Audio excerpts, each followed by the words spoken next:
Sick and tired of your love-hate relationship with wine? Welcome to the Feel It Alcohol-Free podcast. Hi, I'm Coach Ruby Williams. And I'm Coach Susan Larkin.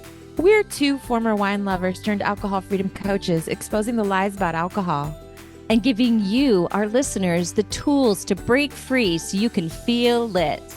And when you're lit, you'll feel healthier, freer, and more in control of your life. So relax, kick back, and get ready to feel lit alcohol-free.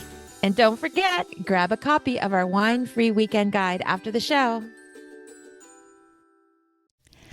Hey, everybody. We are so glad to be back with the Feel Lit Alcohol-Free podcast. And today we are so excited to have a special guest, Hadley Sorensen, who is the author of The Dirty Truth on Social Drinking, Everything in Moderation, and Other BS.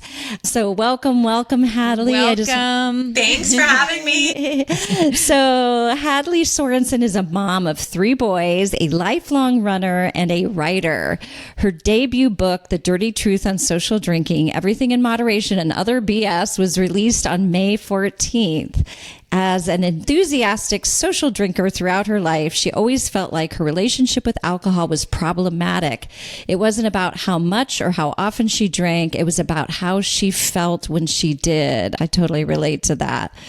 And 2.5 years ago, she woke up with her last hangover, her heart screaming that sobriety was the right choice. She had no idea that a whole new, beautiful life was about to unfold. And now she uses her social media platform, which is amazing, to tell her story with the hopes that it will reach someone struggling as she was. Her goal is to help others realize that anyone can quit drinking at any time for any reason. No rock bottom required. And we totally resonate with that, right, Ruby? Yes. And with the fact that it is a beautiful life on the other side of alcohol. And I just wish people don't believe us, but it's like, it's true.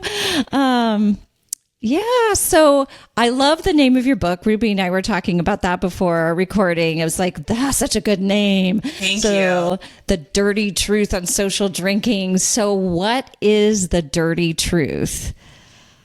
Well, it's a loaded question because there's a lot to it, right? And I wanted the title to include the term social drinking because I wanted to kind of lower the barrier to entry for people who are reconsidering or thinking about their relationship with alcohol, but they're kind of afraid of those labels we like to use. And it's like I was, well, my problem's not that bad. I don't consider myself an alcoholic, so that book might be too extreme for me, right? So I wanted to kind of address social drinking because I think there's so many people that are trapped in that gray area. The dirty truth is that we have been lied to about alcohol from all angles for so long. We're told that it is the best way to have fun. It's the best way to celebrate. It's the best way to connect with people. It's also the best way to handle stress and worries and anxiousness and all of the like every range of the human emotion. It's like alcohol is the solution, when in reality it's hurting us in so many ways and it's really doing the opposite. But we're just fed this narrative from every angle. And so, like I did, so many of us grow up thinking that alcohol is kind of this required part of being an adult. It's a requirement of being human. We have to drink, and if it doesn't feel good, well, you just must not be doing it right, And there's even though it's problematic, even though we know all of this, you're either an alcoholic or you're a normal drinker, and it's your fault if you fall into the alcoholic bucket, not alcohol's fault. So you better make sure you're on the normal side, right? There's just so many lies we've been fed, and it keeps so many people from getting help, from making a change, from fixing something that feels broken in their life because they think that it's normal. They think that they're supposed to be doing it. Yes. Oh my gosh. We talk about that a lot. We on do. Our podcasts about, and that kept me stuck for such a long time because I kept trying to get back to being normal because I didn't want to be that. I didn't want to be an alcoholic, and that binary thinking of you're either normal, you're an alcoholic, when in reality, there's a whole gray area for alcohol use disorder. And we really have to start using that language because that's the appropriate language. Alcohol use disorder. We want to keep saying that over and over again because alcoholic is a label and it's on the person. Yeah, and the alcohol use disorder appropriately reflects that it occurs on this spectrum that has a huge wide range. It's not binary. It's not you're either A or B and you have to fall into one of those buckets. And so many people don't realize that. Yeah. Well, when reading your book, I just resonated with so much of your story, except I wasn't really a very good social drinker. I mean, my problematic drinking was when I started using it as a coping mechanism more, because I mean, it's like when you said, I have to get better at this. It's like I was a bad drinker. I don't even know why I held on to it for so long. I wasn't fun in bars. Like I was always super self-conscious. I wasn't even a good social drinker. So it's so hilarious that here I was trying to like get better at it. But I resonated with your story when you talked about having that sort of still small voice, the voice of your intuition, where you notice like I drank, like you drank like your friends, but it bothered you and it didn't seem to bother them. And it's like, and then you were taking it sort of like what I would do too, is like, well, what's wrong with me? Why is this bothering me? So tell me a little bit about that. Realize that my intuition was sending me messages from the very first time I drank. The first time I drank, I was 14. I talk about it in the book. It was like a little party at a friend's grandmother's house who was out of town, and we raided grandma's liquor cabinet, which meant we were drinking things like peach and mint schnapps, right? And that was the first time I got drunk. And from that very first time, I felt something was off. It didn't feel right. And it wasn't just this, like, I'm doing something bad, I'm going to get in trouble, and my parents wouldn't approve. It was that inner voice that was like, something about this doesn't jive for you. And I felt that voice continuously. From that point, I continued to drink socially in high school. I went straight in I went in hard to the college binge drinking scene. And then from there, kind of graduated into mommy wine culture. And all along the way, I always felt like something was off with my drinking. It felt a little bit toxic or corrupt. And I would look around, like you said, my drinking was not out of the norm, right? I'll use norm in quotation marks because it shouldn't have been normal. But in the situations I was in, whether it was college, mommy wine culture, whatever, I was drinking just like the people around me. But it just seemed like it was affecting me differently. And I was a blackout drinker. And so off and on my whole life, I experienced blackouts. And so I had so much shame and regret and worry and fear, tied to those blackouts. And I knew other people that blacked out, but it wasn't everyone, but everyone kind of laughed it off. Like, it's not that big of a deal, even though I would wake up the next morning just feeling like a shell of a person, wishing I could make the night disappear. I wasn't sure whether I was glad I couldn't remember or whether I was upset that I couldn't remember. But I always felt like something was off, and I would look around and everybody else just seemed to be going on with their day, taking some Advil for their hangover, going on with their life, where I felt like I was imploding on the inside. So it just always felt like something was different. Now, I'm sure lots of those people that I thought were perfectly normal were struggling in some capacity too. But again, I just felt like I was sort of experiencing it differently. And that voice, that intuition just kept, in the last, I'd say probably 3 or 4 years before I finally quit drinking, really started getting louder and nudging me more aggressively. And like we so often do, I got really good at ignoring it. I got really good at pretending like it wasn't there because I hadn't wrapped my brain around the idea yet that there was something that I could do about it. It still felt like, well, not drinking isn't an option. I have to drink, right? I live in this society, my friends, not drinking just it's not an option on the table. So I have to figure this out. So I just kept ignoring the voice. And finally it started screaming, right? And it got too loud to ignore. And I'm so glad that I finally listened. Yeah. So glad. Yeah. I was recalling when you're talking about I didn't black out initially. I was a barfer. People laugh. So, I mean, it's sort of like, and people say, why are some people develop a problem with alcohol or faster, blah, blah, blah, than others? It's just like we have different bodies, just like some people get diabetes and some people don't. So it's right from the start, my body was rejecting alcohol by throwing up, right?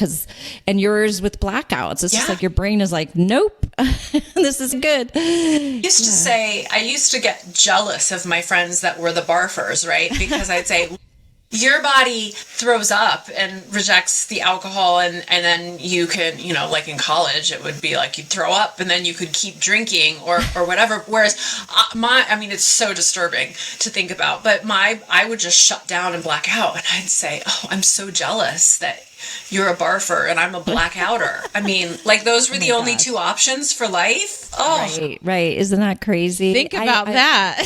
That you're saying that statement. Yeah. It's embarrassing to even say the words, but that's how I used to think. Yeah. And that statement that like, I have to drink, not drinking is not an option.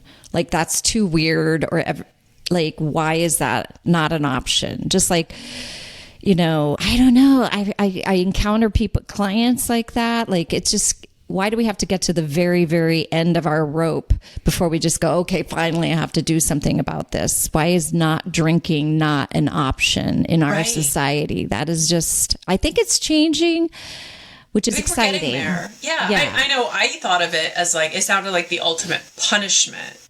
Yeah. It's not an option because that would mean I had a problem. Yeah.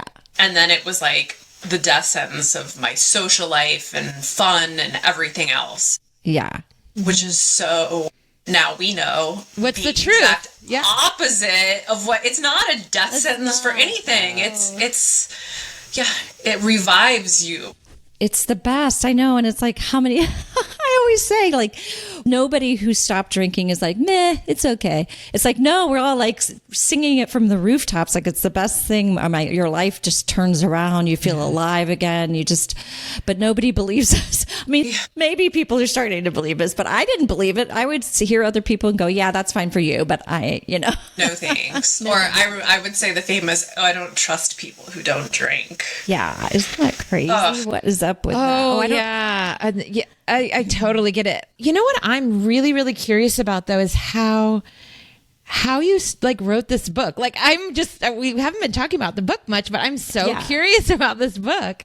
Yeah. So I've always been a writer, and when I quit drinking, it was sort of natural for me to start journaling about it.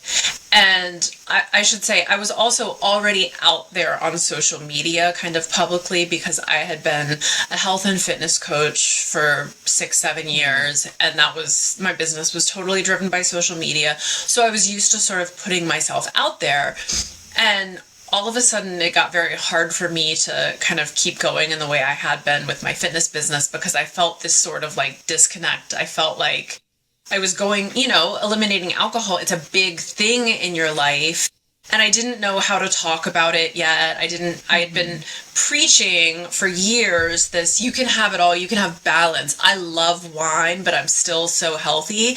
And I was starting to realize what BS that was. So I kind of felt like I had been really inauthentic out there. It was this whole like crisis of conscience, and I didn't know how to continue.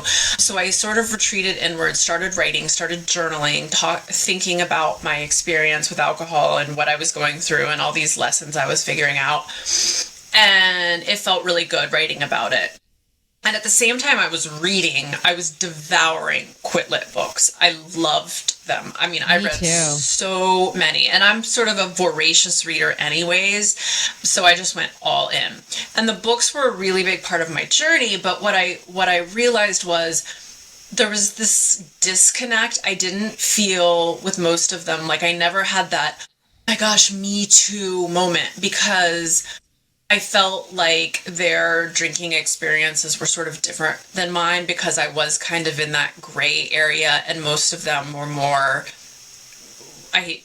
rock bottom stories, if you will, or they were just in a different, we talk about alcohol use disorder as a spectrum. We were in different places in the spectrum. So there were certain things I related to, but a lot I didn't. And it was more a reminder of, well, that could have happened if I didn't stop. Right. And I thought, there's really not that many books out there that talk about where I am. Maybe I can be the one to tell that story. And so I'd been writing, and I decided, okay, I have no idea how to write a book, but I feel like I'm onto something, so I'm just going to keep going. I'm not going to research how to publish a book, I don't want to get hung up on any of that. I'm just going to keep writing until I feel like I have something that might be worth putting out into the world. And if I don't, I don't. I was just sort of very like, I'll see where this goes. And it just felt really good. And I kept writing. And then I started sharing little bits on social media. And of course, my audience was all there for fitness. And all of a sudden, I start talking about how I quit drinking when I'd been like the ultimate wine mom on, Instagram. And there was some attrition, I lost some followers. But then there were all these people who were coming to me privately and saying, oh my gosh, me too. That's exactly how I felt. You're telling my story. And I was like, maybe I am onto something. So I started talking about it more, and I kept writing. And I thought, yeah, I want to do this. I want to tell this story. So I wrote for a little over a year, and then I started researching, like, now what do I do? And figuring out, how do I find an agent? And how do I start the process? And then how do you find a publisher? And I just kept going kind of one step at a time. And I decided I was going to get it out there in the world, and I would just keep going. There was no timeline. And little things there were a lot of no's, there was a lot of rejection, there were a lot of setbacks, and then things just started slowly to kind of piece together, and I found the right person who was amazing to work with and helped me get it out there, and now here we are. So proud of you. So proud of you. Thank you. Yeah, well, I loved your book, and I think that it is great to have something out there that isn't a rock bottom story that can encourage gray area drinkers that, hey, you don't have to have a rock bottom. Stop before that. I've always thought, what is this? I think it's a Nelson Mandela quote where it's like, why are we fishing people out of the river? Why don't we go upstream and see why they're falling in the first place? Yes. So it's great to have another book out there, something to offer clients. And I enjoy reading people's stories as well. And I loved your story. And so you popped up probably because I'm in the Soberverse, and I started following you. And it was just like, thank you for saying that you already had a social media following, because I'm just like, all of a sudden there's this new person and she's got like 40,000, 50,000 followers. I'm like, how did she do that? But along with that has recently come some haters, which is crazy and really kind of scary. Yeah. Yeah. So everybody jokes like, oh, you've made it when you start having the crazy trolls come out of the woodwork. I've heard that. Like, yeah. I'm like, okay, thanks, I guess. And, I've had it on and off before, and it's easy to sort of brush off. Most things I'm not offended. I don't take it personally. Intellectually, not to take that stuff to heart. It's fine. There's a lot of crazy people out there, you realize, and the internet can be a dark place. And probably like 2 months ago, I did this post about teenage drinking. Yes, okay. I saw it. I have a 13-year-old and almost 15-year-old, and I also have a 25-year-old. So I've already been through the teenage years and dealt with the drinking up to the age of 20, right? So I've been through it before, but I was still a drinker then, so it was a little bit different.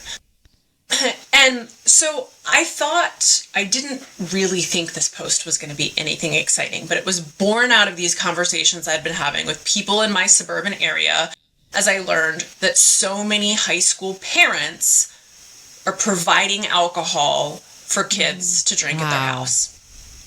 I was not talking about the parent that lets their kid try a glass of wine at Thanksgiving dinner or, those kinds of scenarios. I was talking about, like, please don't, I'm not going to let my kid go to your house if you're serving them White Claws in the basement. And I'm certainly not going to be serving teenagers alcohol in my house. Mm-hmm. My whole kind of sobriety experience has been an amazing opportunity with my boys to have open and honest conversations. We talk about what happens on my social media. It's been amazing. In no way do I think that they will never drink. I don't tell them that alcohol is bad. My husband still drinks. It's just, I want you to be more educated than I was. So when you make these decisions, whatever. Well, it was the craziest thing I've ever seen. They were convinced that I'm insane because I'm not going to let my teenagers drink. The whole idea that they're going to do it anyways, so you should teach them how to do it safely. Because these parents are safely teaching kids how to binge drink in their basement. There were so many things. I get the sort of rational argument on one side. They might do it anyways. They might, but not all teenagers drink. Not every teenager who doesn't drink in high school is going to go on to college and die of alcohol poisoning in the first week, which is also what everybody was telling me. I was getting death threats. I know. I was getting people telling me that they hoped my kids hated me and never talked to me again after they went off to college. They were going to die of alcohol poisoning. I had people that were trolling me so hard, they went out to Amazon and were writing crazy reviews on my book, never having... it blew my mind. Oh my gosh. And it hasn't stopped since. I finally turned off the comments on that post because I was like, I don't owe anyone anything. No. I'm out here. It's sort of like my mission to, help people who are strong. I get to protect my mental health. I don't need to deal with that. But I still have people who find that post and then come and leave crazy comments on my other posts and send me crazy messages. I have folders full of screenshots of the crazy stuff that's happened. And it just caught me off guard because it wasn't something... I get comments here and there on posts like imagine this was your whole personality, that kind of stuff. It doesn't bother me. But something about this and the way it felt so icky and toxic, and it really got to me for a while. And I had to sort of work to get my head on straight again. But then it bugged me because I let it get to me. Do you know what I mean? It was like, I know better than this. But when you're getting these floods of hate messages and comments, it's hard. We're human, right? It's hard to put that behind you and think, well, was I wrong? This many people think that I should be serving my son and his friends beer in the basement and letting... It's wild that I'm considered crazy for that opinion. I will never understand it. So I stopped trying. Also just flat out illegal, right? There's a law. Oh. Right. Well, and then everybody's going, well, it's legal to serve your own kids if you're with them. And I'm like, whoa, first of all, nobody clearly even read the post. That's not what I was talking about. If you want to give your kid a beer or a glass of wine to try, I don't care. I'm talking about serving teenagers alcohol to binge drink. Well, whatever. And taking their keys and all that. You hear the parents do that, and that's. Oh, and they think they're so progressive and responsible. Well, and if you don't do that, they're going to go drink in a field somewhere. Yeah. Yeah. Or you just teach your kids how to say no in difficult situations. You educate them. No, I agree with you. We don't need to prosecute this. Yeah. No, but it's just so it's like, what are we stirring up? It's like, why? Like, nobody's... That's the bigger issue. Nobody's telling us to teach our kids how to smoke, or, now pot's legal. Well, you better teach your kid how to smoke pot, because otherwise they'll probably try it. So why don't we just get them a joint and teach them how to sit around? Yeah, that's crazy. But nobody ever talks about that or defends anything like they do alcohol. It's crazy. And statistically, and this has been scientifically proven, that children who drink before age 21 are 5 times more likely to develop alcohol use disorder. Yes. So even if you are serving your child alcohol at Thanksgiving dinner, you're creating a risk for them to develop alcohol use disorder in the future. Yeah. So, just to be educated. I firmly believe that our goal, our job as parents isn't to let them try it so it's not a big deal and they know how to moderate. Our goal is to keep them from doing it for as long as possible, while also educating them so they know more when they finally do. Yes. So they can naturally have their brain, grow and develop naturally without alcohol, as well as learn how to be social, learn who they really are. What I find with clients is that they get stuck as a teenager, like stuck in that time period, emotionally, socially, like they don't even learn how to be social. Are you an introvert? Are you an extrovert? You're forced to maybe be an extrovert, but maybe that's not who you really are. So I love actually working with people when in their 30s, 40s, 50s, 60s, because they actually discover authentically who they really are, but because you aren't your real personality when you're drinking. Yeah. So it's kind of really, like this whole alcohol-free journey, like you were saying, it's beautiful on the other side, but it's so amazing to finally live authentically and figure out who you really are. Yes, you just nailed my whole story, to a T, because when I started drinking at 14, I was this socially awkward, shy, like I struggled to fit in, and all of a sudden it was like, oh, this drinking thing is amazing. This is what I've been missing. And so I went all in, but I never learned to appreciate myself as the introvert that I really am. I forced myself to be the extroverted party girl, and I hated that, and it felt completely inauthentic, but I had no idea what else to do. So it's been this journey of really learning who I am without alcohol. I love it. Yeah. And it's been amazing. Yeah. And you are not alone. I mean, like I said, so many people, it's like this, it comes up all the time, introvert, extrovert, and then they're like forced. For some reason, we're forced in high school or college to be an extrovert. But now people are like, I like to read books. I like to be alone. Like, yeah, go for that. As I always joke that my, being boring in sobriety is by choice. I'm not boring because I'm sober. I'm boring because in sobriety, I've realized that I really like boring. Like, I really like to be quiet and peaceful and boring. Yes. Like, I don't want to be at a bar or a party. And now I accept that about myself, and I am totally good with it. Me too. That's so great. Yeah. Meditation or being in nature, Yeah.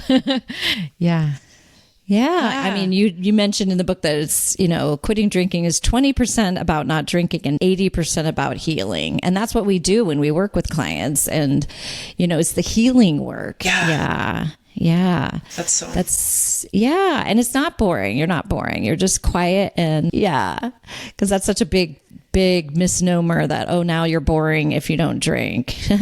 We're actually more interesting. You have so much more interesting, and I have so much more fun in everything that I do. Me too. Yeah, me too. The belly laughs. I mean, I felt like when I would drink, I would get giddy and silly and funny. But I mean, I always say to my husband, I'm fun and funny and funnier not drinking because I'm actually more clever. I actually have my brain cells. And you notice that now when you're around people who are drinking, right? I think, at that point, I would be thinking I was hilarious when really I was kind of sloppy and slurring or repeating myself, not really making sense or, completing sentences. And I thought I was hilarious in the life of the party. And now it's like, Yeah, it's so true. Actually, and if everybody's drinking, you don't notice that people are getting louder, repeating themselves, maybe falling over. Like, it's just silly, or you don't notice. Yeah. So, I remember somebody saying on one of my coaching calls that she was like, well, I have to drink because we sit around the campfire for like 6 hours and that's just so boring. I can't do it unless I'm drinking. And I'm like, well, how about you just don't sit around the campfire for 6 hours? Because that sounds horrible, Yeah, do the things you like to do, actually. Yeah. we create these stories in our heads of all the reasons why we can't do it. And when you step back and really think about it, some of them are pretty silly. Yeah, I know. That's so true. Yeah. So true. Well, so at the end of every podcast episode, we always like to ask our guests what they are doing to feel lit in their alcohol-free lifestyle. And so we want to ask you that question to share with our listeners. So I kind of have two, I would say, two things that sort of light me up right now. One thing that's been a big part of my journey and has been bringing me so much joy. I've always been a runner. I've always been big into exercise, but it has changed so much since I quit drinking, because before, so much of my running was sort of about punishing my body for what I had done, what I drank, what I ate when I was drinking. And I never felt good, running. And now running brings me so much more joy and peace and sort of all the things, because I'm honoring my body, I'm listening to my body, I feel good, I feel healthy, and it's a way for me to connect sort of with nature, which has been a really big deal for me too. So that really, really makes me feel lit. The other thing is just being a part of this community out here and sharing and giving back just brings me so much joy and really lights me up. That's so great. And you do That's such beautiful. a great job. Your posts are amazing. I've just you. loved you since the minute you Thank came you. on the scene. That means the world. It's so great. I know what lights us up. That's what's so amazing in this alcohol-free lifestyle, is that we get to figure that out. It's sort of like alcohol feels like this little black cloud, at least for me, that was like obscuring what brought me joy, obscuring what lit me up. It was like this soggy wet blanket on my life, and Yes. move that. And it's like, it's not right away. And it's not, I remember reading in your book too, like you get to year one and there's no fireworks, like there's no cake unless you make it yourself. It's sort of Exactly. like, and you think you're going to have this magical moment at year one, like where, all of a sudden the, clouds part and, this moment. And it's kind of like, nope. Now it's like, It's another day. It's 366 is the next day. Yep. After Just keep 365. going. I remember that at 100 days. I went, okay, it's 100 days. Yeah, but Okay, you can tomorrow's create your 101. own. You can create your own celebration. and Celebration. Yes. Make your own cake or go to the spa or what. I mean, Yes. I Celebrate used to celebrate yourself. all the time. Like every month, I would try to get a massage and really celebrate, because you're doing hard work. This is Yeah. yeah. I made myself a really big ass beautiful cake for my 1000 day earlier I this year, love and it. I was like, yes, I deserve a cake. I've done something really big. So, and it was so fun. Yeah, Yeah. it is. It's like the biggest, hardest thing I've ever done in my life, I think. Me too. And I've done a lot of stuff, but it's It's a big one. It's a big something I'm the one. most proud of too, and life changing. So, oh my gosh, Yeah. I love Well- that your book is about gray area drinkers. I just want to say that you're right, that a lot of the Quit Lit is about maybe people that have gone farther down, on the spectrum. So I really love that you are in this space, and I can't wait to follow you and on social Thank media. you. I'm one of the ones that haven't yet. So yeah. Yeah. I'm so honored to have gotten to speak with you all. Yeah. Where can we find your book? Where can our listeners find your book and find you on Instagram to follow you? Yep. So on Instagram, I am at Hadley_Sorensen. You can find the book from there. It's on Amazon. My website is hadleysorensen.com. I have a blog and some other things I try to keep up to date on there. But Instagram is kind of where I spend most of my time and have the most fun. So it's easy to get a link to the book from there, or you can just search it on Amazon. Yeah. Yeah. Awesome. Your posts are really clever and fun, and I enjoy them so much. And I really enjoyed your book. And I'm so glad that you went with your intuition and just kept pushing through. And I know it must be so hard when you're trying to publish your book, but I'm so glad somebody picked it up and got it out into the world to help more people. Thank you. Thank you so much. Thank you, Hadley. Thank you. Yeah. Thanks so much for listening to Feel Lit Alcohol Free Podcast. Do you have a question you'd like us to answer on the show? All you need to do is head over to Apple Podcasts and do 2 simple things. Leave a rating and review telling us what you think of the show, and in that review, ask us any questions you have about breaking free from wine or living an alcohol-free lifestyle. That's it. Then tune in to hear your question answered live. Don't forget to grab your copy of A Wine-Free Weekend at www.feelitpodcasts.com. And remember, do something today that will help you feel lit. See you next time.